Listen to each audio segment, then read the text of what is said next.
Muy buenos días, muy buenas tardes o muy buenas noches, dependiendo del tiempo en que usted se encuentre mirando este video. Mi nombre es Jair Cárdenas Flores de la Universidad Tecnológica de Huejotzingo, de la Ingeniería en Mecatrónica en el área de instalaciones eléctricas eficientes. Y el tema que hoy vamos a ver es la conversión de sistema por unidad.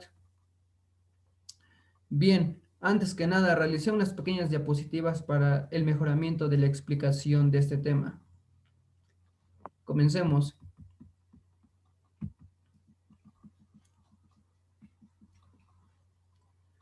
Como información base, primero, la potencia aparente es la que suministra en el transformador. De ahí partimos al sistema por unidad. ¿Qué es el sistema por unidad? Este es la normalización de una cantidad y se encuentra por una variable que vaya en función del tiempo. Puede ser real o puede ser compleja, expresada en sus unidades convencionales. Es decir, si estamos hablando de voltaje, sus unidades serán volts. Si estamos hablando de corriente, sus unidades serán amperes. Si estamos hablando de potencia aparente, sus unidades serán kilovolts amperes.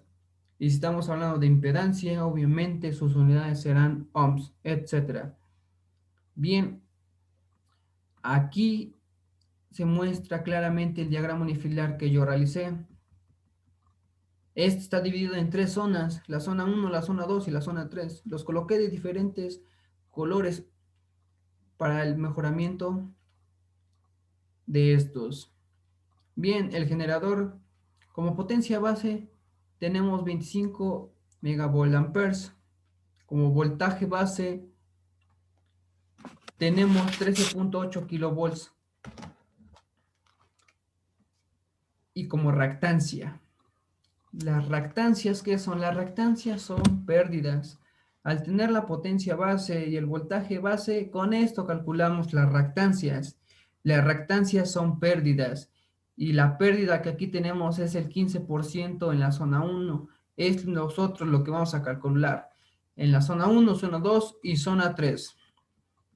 Bien, debajo de cada imagen coloqué un pequeño enunciado para facilitar y concluir lo que ya he mencionado anteriormente.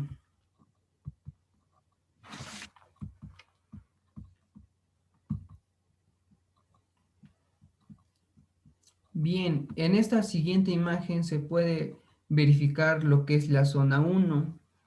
Como se puede identificar, la zona 1 está dividida en dos conexiones estrellas, puesto a tierra, su generador y sus valores, ya mencionados anteriormente. El devanado. El devanado, para obtener el valor de este, se ocupa la siguiente fórmula.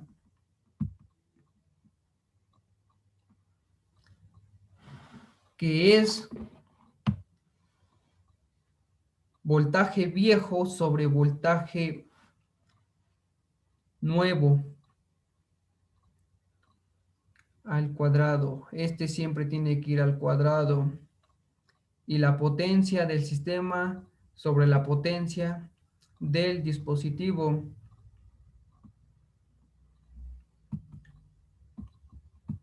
Bien. Al sustituir valores del transformador y del generador, nos da como resultado 0.101 unidades.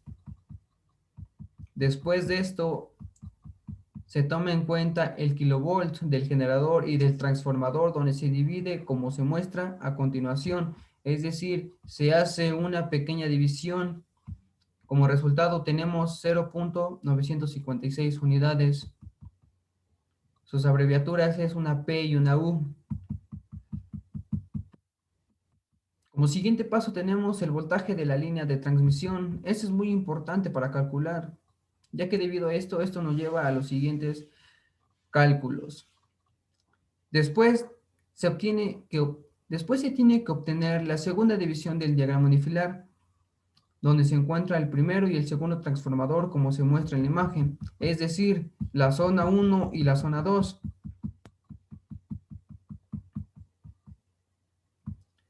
Bien, creo que vamos en lo correcto. Después de localizar la segunda zona, se tiene que calcular el voltaje de línea de transmisión donde se ocupa la fórmula del voltaje base. Se mostrará a continuación. Esta es la fórmula para calcular lo ya solicitado. A continuación se sustituyen los valores donde el voltaje primario nominal es el voltaje del primer transformador y el voltaje secundario nominal es la entrada del segundo transformador. El voltaje base es el voltaje del generador.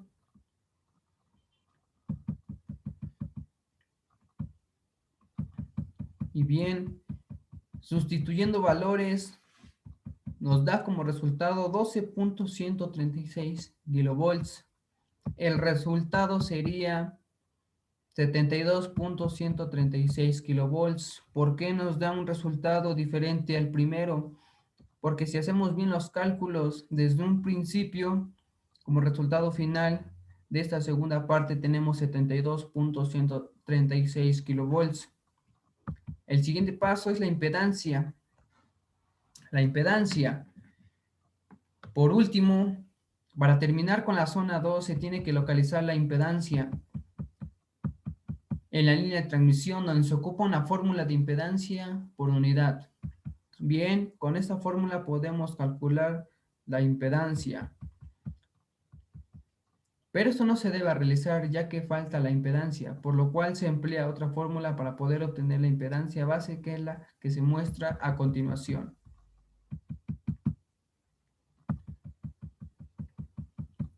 Como se puede observar en la siguiente imagen, se ocupa el voltaje base. La anterior fórmula del voltaje línea transversal junto con la potencia aparente.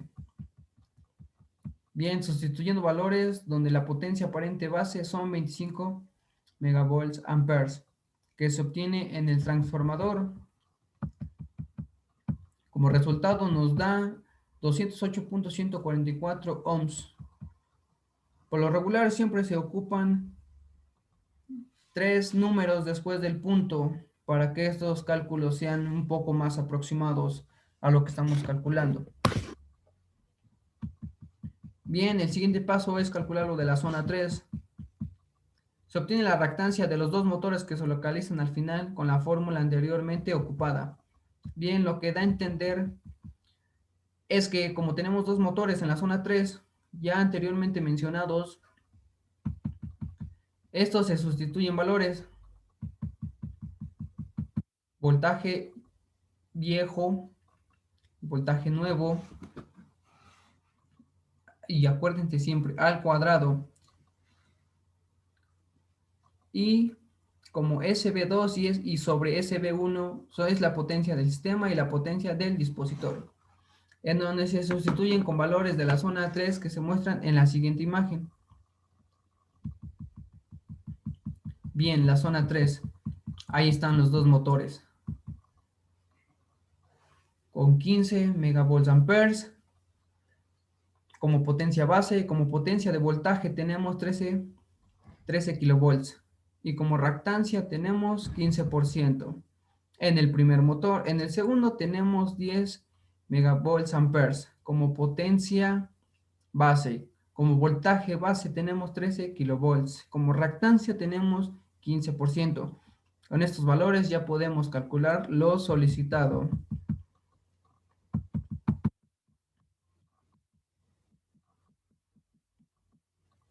Bien. Para concluir, el procedimiento de la reactancia es del motor 1 y del motor 2. ¿Por qué 1 y 2? Porque es obviamente que en el diagrama unifilar solamente se manifiesta dos motores, el de abajo y el de arriba.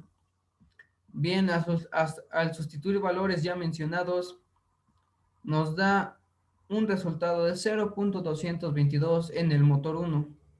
Para el motor 2 nos da 0.333. Siempre se tienen que manejar tres cifras después del punto. Esto es demasiado importante, ya que si se hacen con una o con dos cifras, el resultado podría variar o podría ser el que no estamos solicitando o el que no estamos buscando, para ser exactos. Bien, para concluir con esta pequeña explicación del sistema por unidad, siempre se tiene que manifestar los dos diagramas, que es el de la impedancia equivalente y el de la impedancia y el de las reactancias equivalentes.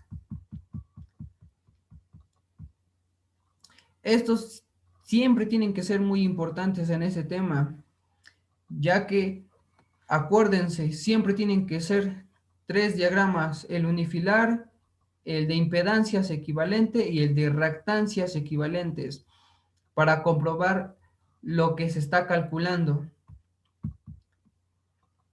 Bien, este es el diagrama de impedancias equivalente y, y a continuación se muestra el de reactancias equivalente. Bien, con este último diagrama podemos concluir lo que es el sistema por unidad. En conclusión, y como y como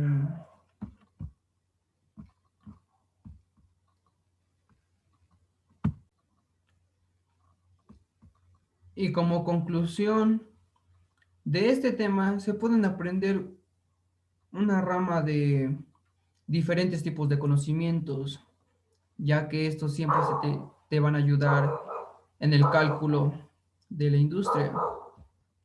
Al saber esto, se te pueden facilitar muchas cosas.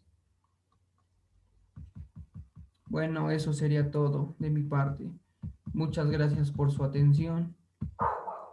Nos vemos. Hasta luego.